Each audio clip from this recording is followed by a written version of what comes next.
Good morning, Hedera House. How is everybody doing today?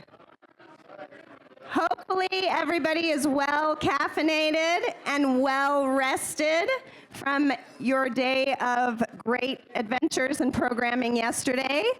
We are going to kick off. We have a very exciting set of content for you today.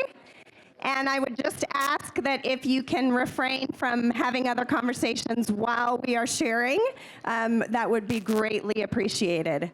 I have the pleasure today of sharing the stories of some wonderful folks that we have out here. So the first gentleman we have to my left, Jonathan Doughton, who is the founding director at the Starling journalism team. Jonathan is the director of the Starling Labs, where he heads applied research on the decentralized web and human rights. He is a fellow at the Stanford Compression Forum and Stanford Center for Blockchain Research, and an innovation fellow at the USC Shoah Foundation. Jonathan brings to Starling over 20 years of experience navigating the intersections of media, tech, and policy as a C-level tech executive, producer, and investor. Thank you for being with us, Jonathan. Happy to be here. Thank you. All right, next we have Max Luria, who is director at Enough Tea Foundation. Until recently, Max lived in Kyiv, Ukraine, and he consults on matters related to OFAC sanctions regulations in the crypto space and regularly hosts major crypto events. In 2021, he was MC at the first blockchain summit in the World Expo's 170-year history.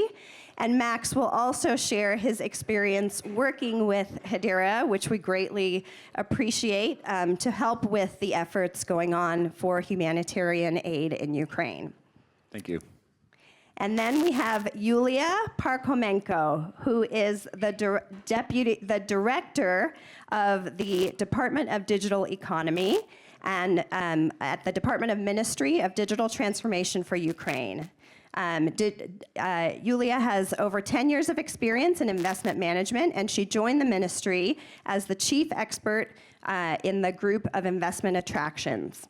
So Yulia, thank you for making the trip over. We greatly appreciate it as well. Thank you for the invitation. All right, so Jonathan, I think first of all, we would love to kick it off and understand. A lot of the folks in the room are familiar with Project Starling and the work that you do, but I think we have some folks who are not. So what is Project Starling and how does it help fight misinformation? Thanks. Well, it's really great to be here, and it's great to see some friends with Christian and Zenobia. This has really been a 4-year journey for the Starling Lab, and Hedera was early in our efforts to think about how immutable and decentralized technologies can help transform human rights. And as we enter into this era of Web3, the folks at our lab were determined to avoid making the same mistakes that we made with Web 2, namely that we were naive. When we entered into the Web 2 era, there was this thought that, well, we're all going to have friends all over the world, history would end, dictators would fall, and technology would help solve all the world's problems. And of course, that did not happen. So with Starling, we thought of how we could look at the domains of history, law, and journalism, and see how stakeholders there could actually join the conversation to help design these technologies at the ground floor to help ensure that they advance the critical methods that these disciplines have. We're based at Stanford and USC, and we really are a multidisciplinary effort that bring together industry, engineers, lawyers, historians, journalists, et cetera, into this really important conversation about these technologies. Thank you. And Max, I know you are familiar with some of Jonathan's work. There has been certainly work in Ukraine, but can you tell us a little bit about what your organization does and perhaps a little more on your background? Yes. So previous to living in Ukraine, I lived in Istanbul, where I was chief operating officer of a law firm that specialized in cryptocurrency regulation, sanctions compliance. But I want to talk a little bit about what Jonathan's doing right now in Ukraine. It's absolutely phenomenal. And I want to thank Hedera for bringing us here today. Hedera isn't just inviting us here for the first time. Hedera, since the beginning of the war, since the very beginning, they have done everything they can to help Ukraine. And they've done it modestly. For instance, in the beginning of the war, Hedera gave, when we asked them for their support, within days, $1 million directly to the Ministry of Digital Transformation. And that saved countless lives. So everyone, please give a round of applause for Hedera for the support for Ukraine. The Enough Tea Foundation was initially created, as you can probably get the play on words, is an NFT marketplace. But during the beginning of the war, when I lived in Kyiv and the rockets were falling, we were building on Hedera. And we shifted to basically support Ukraine, to fundraise. So we shifted our efforts from building a marketplace to helping the best market we knew. We knew the crypto sphere, so we said, okay, we're going to reach out to the crypto sphere, the crypto companies, and see if any of them have this sense of corporate social responsibility. And it's an absolute honor to be here today, because this feels like this past year, we've been getting so much support from Hedera, and it really is just so heartwarming. So all of you later, if you want to ask any questions to Yulia, she'll tell you as well. Hedera is one of the best friends that Ukraine has in the crypto space. So thank you all for coming today, Yulia. And Yulia, the ministry has been recognized for quite a bit of their innovation, the way that they have been able to move so nimbly during these times. We've had some conversations about what does fighting misinformation mean for the ministry? For the first, I want to thank you for the invitation to come here and to speak about it, because for us it's really important, your support and support of Max organization, and of course, Jonathan, thank you so much. It's really important for us. The war on information front with Russia has been going on more than 8 years. But in conditions of the full-scale war, Russia used more fakes and more like its own narratives, and it's really difficult to fight with them. But we choose maybe the simplest and the right way. We spread the truth about the war in Ukraine, because real facts works even better than Russia's fakes. So at the beginning of the war, we built like a Telegram chat. It's the name Ukraine Now, in different languages, that every country, every people can see the real situation in Ukraine, what happened in Ukraine right now. Then we create like media, English media. Name is UNITED24 media, and it's in Telegram, in YouTube, in Instagram, and you can see the whole information in real time. So it's really important that the whole world can see, like online, what is really happened in Ukraine. For example, on this YouTube and other channels, we can see that maybe a lot of people interested in it, especially persons who support Ukraine the most. It's America, it's Great Britain, in European Union countries, and of course Canada. So we do a lot of work to spread this information. Also, we, like our ministry team, built IT army, army of drones, and of course we use like chat, Vorog, and every person in our country can send the information about Russian crimes in our country, and it really helps our army to protect us. So I am really happy to see Jonathan here, because what he's doing in blockchain technology is really so important for us. So thank you so much. Thank you, Yulia.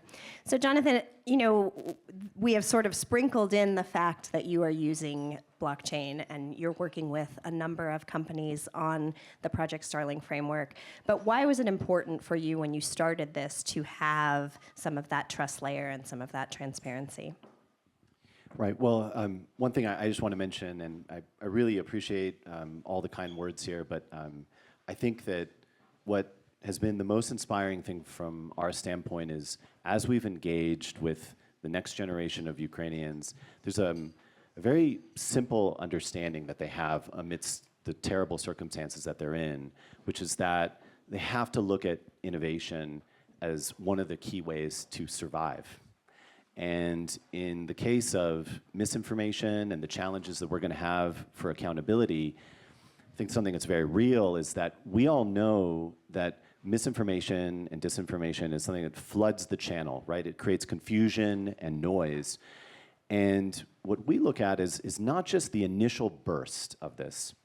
We look at it from the perspective of the long view of history. Because when we work on accountability matters, our frame of reference is in the decades, not in the minutes. And that is really important to think about immutability in that context.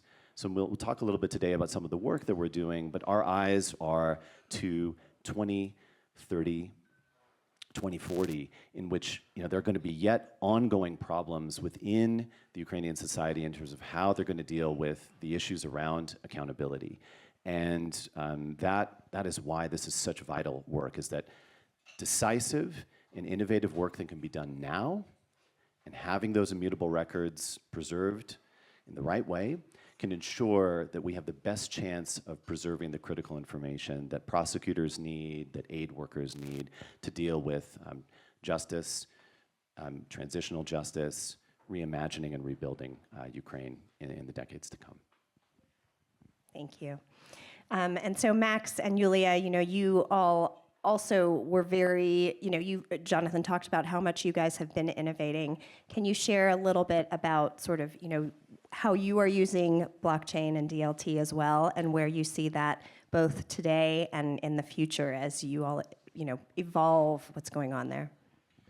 I can say this about blockchain that I think it's very interesting, is that the underlying technology, everyone's familiar with cryptocurrency, but what a lot of people don't realize is that the underlying technology, blockchain, or in this case, other forms of DLTs, like Hedera is a Hashgraph.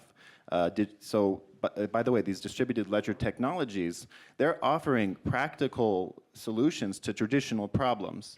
So there is a need for public ledgers, immutable ledgers that everyone can see to stop corruption.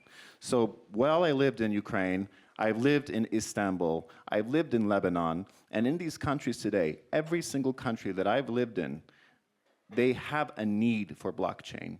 In Lebanon right now, none of my friends can get their money out of their bank. Had they been using USDC on Hedera, they would be able to transact their property. They've lost their property. It's gone forever. So the utility, the underlying technology, what Hedera is doing is it's powering the future of several people who don't look towards blockchain for an investment, but as a survival mechanism. And that's something to understand. Our team of developers is in Libya. And in Libya, $1 is not $1 when you take it to the bank. You give them $1, they give you 20 cents. They're not using USDC because they're investing in cryptocurrency. They're using USDC because the alternative is to lose 80% of their principal. So I'm very excited to be working with Hedera because Hedera, unlike other blockchains, unlike others that are out there, it's not a one-man show.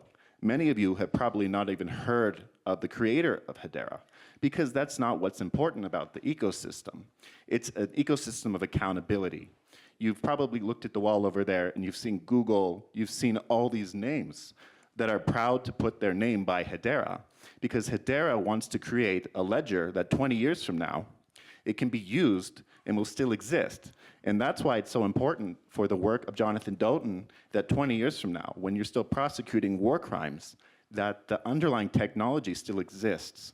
Because the vulnerabilities in blockchain, it comes down to validators. It comes down to who controls the network.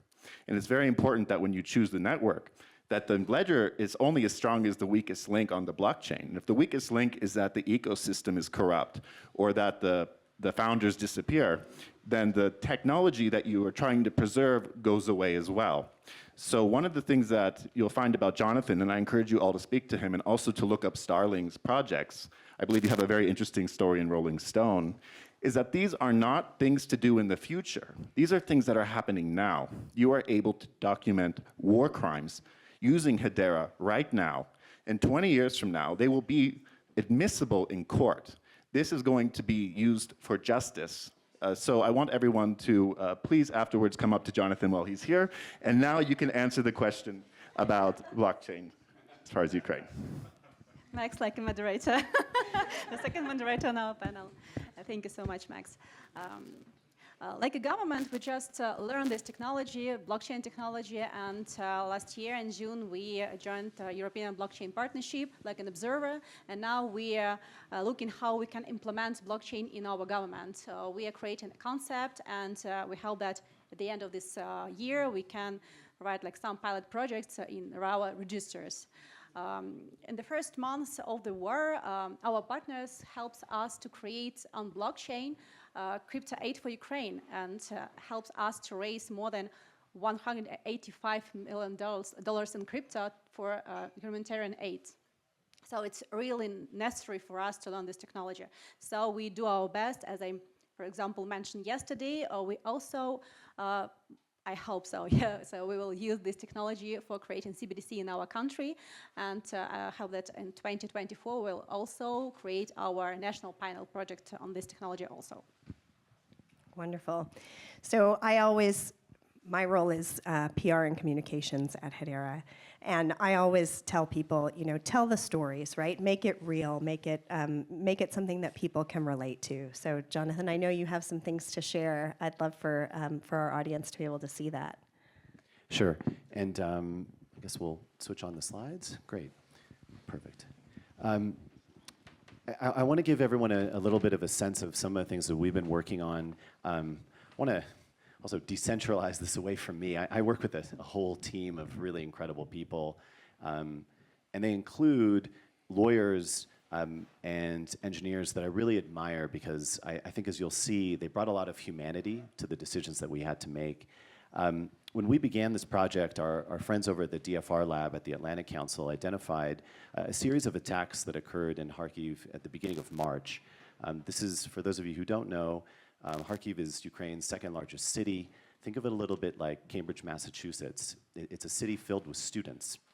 And Ashley Jordana, who's the head of accountability over at Haus Systems, thought a little bit about this map and said, look, if these are all the attacks, we need to focus as we look at our work and see what are the areas that we want to really zoom in on. And one in particular was this Telegram post that came from a school. This is School 17. And as you can see here, this school has been attacked and it has been destroyed. Now, depending on how the investigators do their work, as they start to stack up the evidence that they are collecting there, one of the things they're realizing is that this was not something that was an indiscriminate attack. And for the last 8 years, Russia has had a campaign of systematically attacking schools, which is essentially an attack on children. And so what you can see here, the devastation that's caused by these types of attacks renders the school completely uninhabitable and unable to conduct its business. And it's clearly in a residential area. I want to emphasize this. This is not in some sort of military occupied zone. This is School 17 is surrounded by other schools, is surrounded by a children's hospital. And so, the burden, therefore, is on the Russian forces to prove that they needed to attack this school to advance some sort of legitimate military mission. And from our investigation thus far, we have not been able to find that.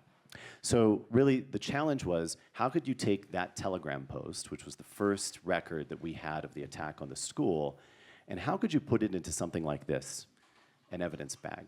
This is something that anyone in this room, just by watching television, I think most of you know actually how to even use this type of thing, right? You take the critical piece of evidence, and then you put it into the bag, and then you seal it at the top, right? And then you fill out metadata, so in this case here, information about what has been collected. And then critically, there's this piece here, which is the chain of custody, which shows how the information is moved from the crime scene all the way to the point at which it's shown in court. So what essentially, all the things I'm about to show you here now with the registrations on chain, don't get caught up with the technology, just think of it as the evidence bag. And then think about how vulnerable that Telegram post is, how it can disappear if the system goes down, if the CEO makes a change, right? Those are the types of threats that we are looking at, and that's really, if you think about it in the most simplest way, that's the power of this technology, is that, as an example, as we start to register it, you can see how now it's not just a record that exists in one place that may be vulnerable to destruction. You can see it here on Ethereum. You can see it and successfully registered. You can see it here on Avalanche, there with the critical information of the CID. You can see it here on ISCN and Polygon, and you can see it here on Hedera. So think about that. Now, this critical piece of evidence, one that's incredibly vulnerable, is now on tens of thousands of servers. It's using the most advanced mathematics in the world to prove that it has not been changed. And so that is really at heart a very simple way of explaining the power of this technology and why we're so passionate about exploring how this could be used in court. I'll just finish with, apologies. I'll finish with just this one image, and maybe I'll have Yulia explain a little bit more about the significance of it. This is when we went to School 17, we found this in the rubble. And it was quite moving because I think it symbolized, in a sense, the tragedy of what's befallen here, of a people that ultimately had so much in common and so much to live for in living side by side as trading partners, as people that ultimately had a very similar heritage. Yulia, I'll have you maybe translate, because I think that the nuances of this explain the essence of the conflict. The translation is, we need peace. And this is Russian language, and it's in Ukrainian school. So our country speaks both languages. So in Kharkiv, Dnipro, Odessa, and the other cities, we speak both languages, in Russian and Ukrainian. So for us, it's like how they can attack us. So it's really hard. So the question is now, the child that wrote this, what are their rights, right? And in 20 years from now, as they grow up and they try to rebuild their lives, what is the evidence that they're going to be able to point to say, I had no school that I could go to for years, right? And the effects of that on their lives is long-term. And so we need to think about record keeping that can preserve the test, last the test of time. And that's where Basil, Ashley, Ben, Yurko, all the team that's been working on this is really wrestling with how we can leverage this type of technology, which includes Hedera and others, to think about solutions to preserve things like this. And I can say now with a lot of pride and confidence that we've developed the very first ways of being able to do just that. This is real, and it's working. So, okay.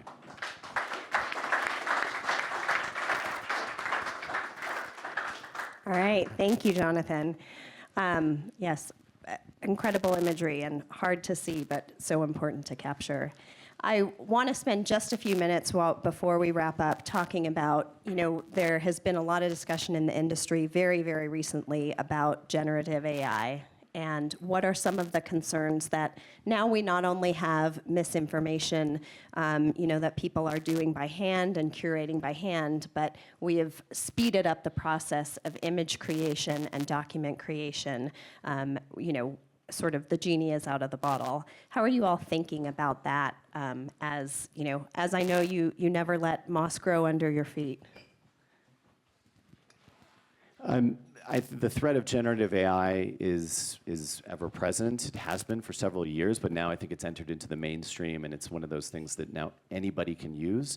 And the scale in which you can create very compelling and very difficult to detect synthetic data is one that should cause everyone here to take a pause and to go home and think about how you're going to be able to change, whether it's your business or whether it's even how your children are learning. It's asking us some questions. I don't think there's a way for us to, as you were saying, to put the genie back in the bottle. It's here. And so really the question is, how can we start to use technology to help do things like authentication, which is part of our workflow, so we can understand an original piece of content, and we can continue to demonstrate to people that, look, this was authentically created by myself at this time, and those types of signals can then be put into other workflows where we can start to take, in a very portable way, an understanding of here is an image, as an example, that was taken at this exact time and place, and it has not been manipulated. And we need new technologies to essentially counter this threat. From the court's perspective, they are inevitably going to be behind. And so that's really a lot of the work that we've been doing is creating prototypes that are easy for people to understand, like the evidence bag analogy that I mentioned. That's the type of thing that can help judges and prosecutors really start to think about how to establish authenticity within the courts. And part of our commitment to the work in Ukraine is really to make sure not only that the digital records last, but also that we have humans in the loop the investigators continue to verify the information, and that they're in a position where they can testify in court to speak about things. Because imagine if generative AI is a problem now, imagine what accountability is going to look like in 10 years when you hopefully will have a critical mass of cases being adjudicated from Ukraine. Imagine what the technology will look like then. So that's why decisive work now can potentially have huge impact later. I think that the level of foresight that you've been developing this even before ChatGPT came out and scared the rest of us, who I'm sure just discovered last month that our jobs are probably at risk. So one of the most amazing things about what they're doing is a lot of banks use online KYC, know your customer, to find out if the customer is in fact not subject to sanctions or in a jurisdiction that's subject to sanctions. And now the threat of generative AI, it's so significant that a lot of banks will have to question whether or not they can onboard their users using traditional methods for the past 10 years that are used for online banking.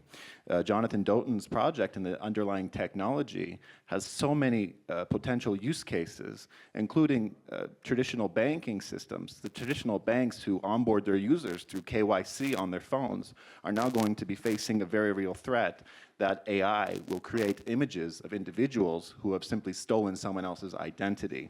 But the more you look into this project, the more you see the utility and the versatility of this technology, the underlying technology that Jonathan's using. It's ensuring somewhere near the hardware, as close as you can get, as you told me yesterday, you're trying to get as close to the hardware as humanly possible. And some of you who are in crypto already probably understand, or if you work at Google, you have a little YubiKey or a little disk that you use, and it's hardware. You're not even using software anymore because it's too dangerous. So as you see this convergence between hardware and software, can you explain to me just a little bit into what the significance is of getting as close as you can to the lens in the camera before the other software?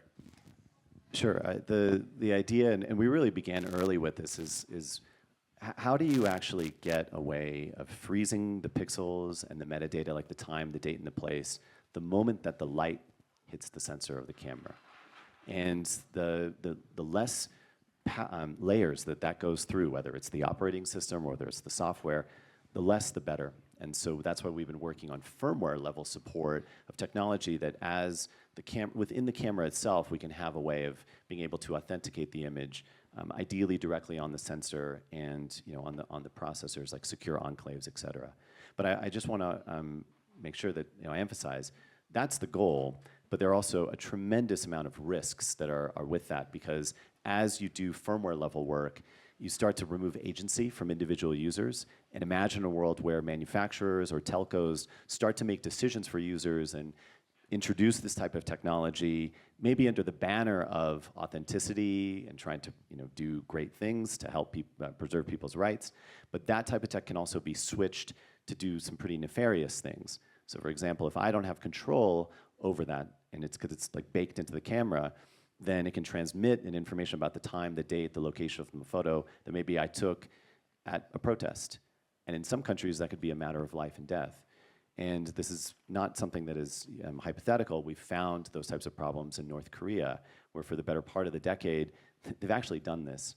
So that's where I guess I'll end just by saying, this is really about thinking about responsible forms of innovation and not getting too far ahead, swept up with the euphoria of it, but instead thinking very pragmatically about both the benefits and the risks. Great. Can I say one thing about U24? We have to. Great. So I want to just mention that 2 months ago when we were in Kyiv, there was no electricity, and we were trying to plan a film festival in California.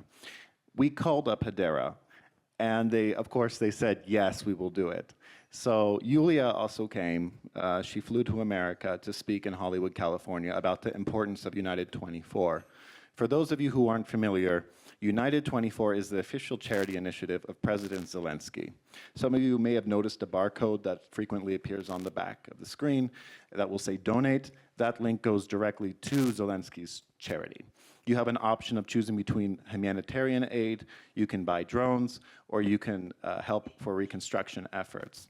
One of the reasons why I'm a fan of Zelensky's charity initiative is because I know that when you give the aid directly to Zelensky's initiative, they're able to allocate it to the parts of Ukraine where other charities don't have the resources or the ability to go. For instance, while I had one time to deliver first aid kits to Kyiv, I wasn't able to go to Bakhmut.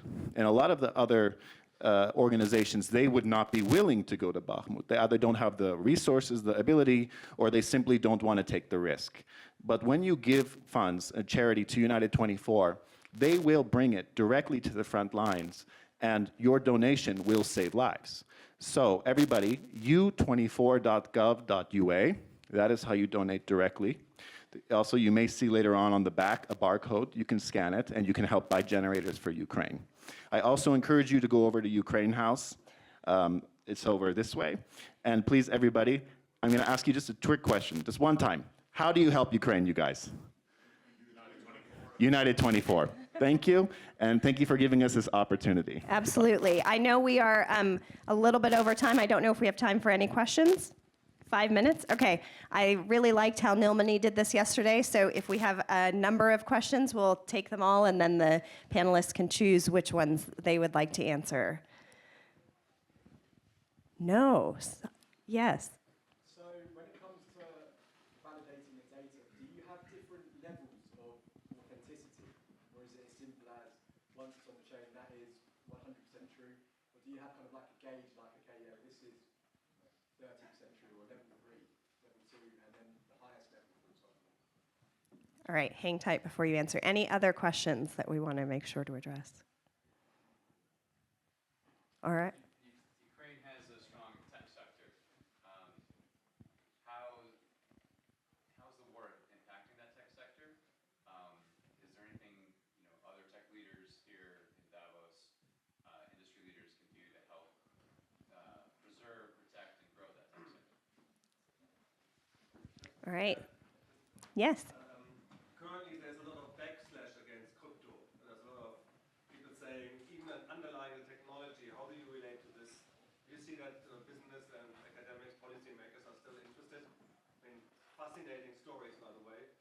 But I mean, the broader public seems to be now associating crypto with failure and environmental damage and all those things. So, and your examples show opposite things. So, but the larger public, how do you want to engage with them? How do you see that? All right, and one more in the back there. How are you protecting yourself against hacking activism? All right, lots of great questions. I'll take a couple, and then I definitely want to make sure my panelists can address this as well. Let me just first start here. We have a framework which looks at each step of the workflow, and at the very end, so it's capture, store, and verify. And at the end, we bring in humans into the loop, and they do the types of assessments that you're talking about. But I just want to be very clear, which is that the fact that something is going on chain in an immutable way does not mean that it is true or it is false. That'd be a pretty Orwellian world to live in which there's this kind of ledger of truth. What we really are saying that these are signals, and that's what we have is a variety of signals, and it's really up to the investigators or even to the end user to try to understand what different types of people are saying, and then think about the reputation, the integrity of those types of signals, and make a final decision. So it's this notion of a plurality of different views help establish a much more robust understanding of what might be that you'd have confidence in. So we really look at our work as reducing information uncertainty. Where did the information come from? Who is saying what?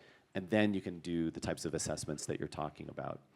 To your point with respect to hacking, we look at information, we all look at misinformation and disinformation.